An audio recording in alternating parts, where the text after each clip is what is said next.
Stream the language. Hi, I'm Jason Harris with Primos and Double Bull, and today we're going to talk about how to set up and take down a double bull blind.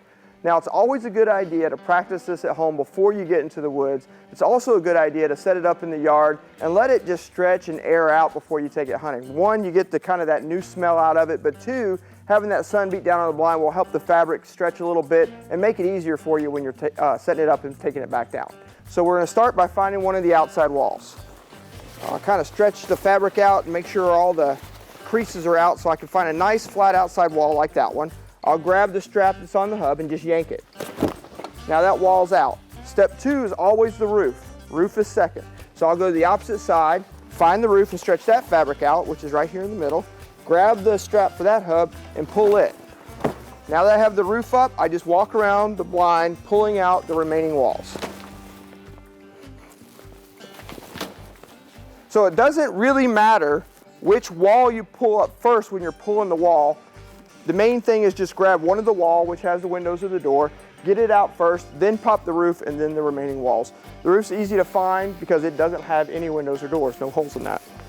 So we have the blind up now. Taking it down can be a challenge as well, especially when you're by yourself because, again, the fabric on a new blind is really taut. The more you put it up and take it down and use the blind, the easier it gets, but especially when it's fresh out of the box, it can be a little bit challenging.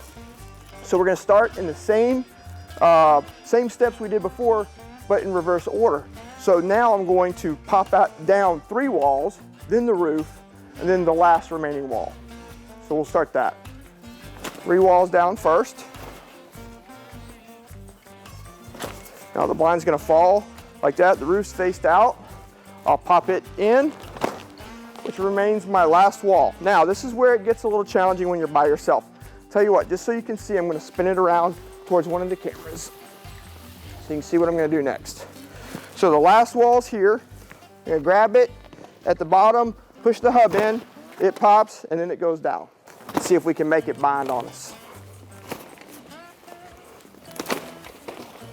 I think we might have succeeded. We did. So I'm going to spin it around so the cameras can see how we're going to do this.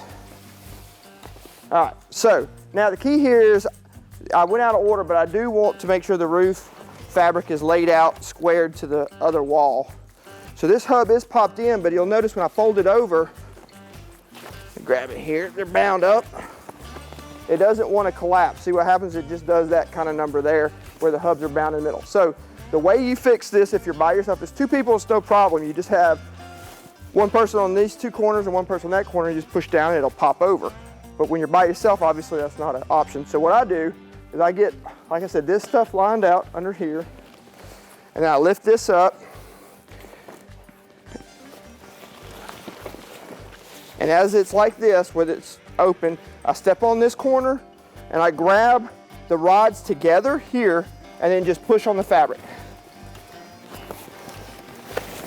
Like that. And that's how you fix it when your hubs are bound up together.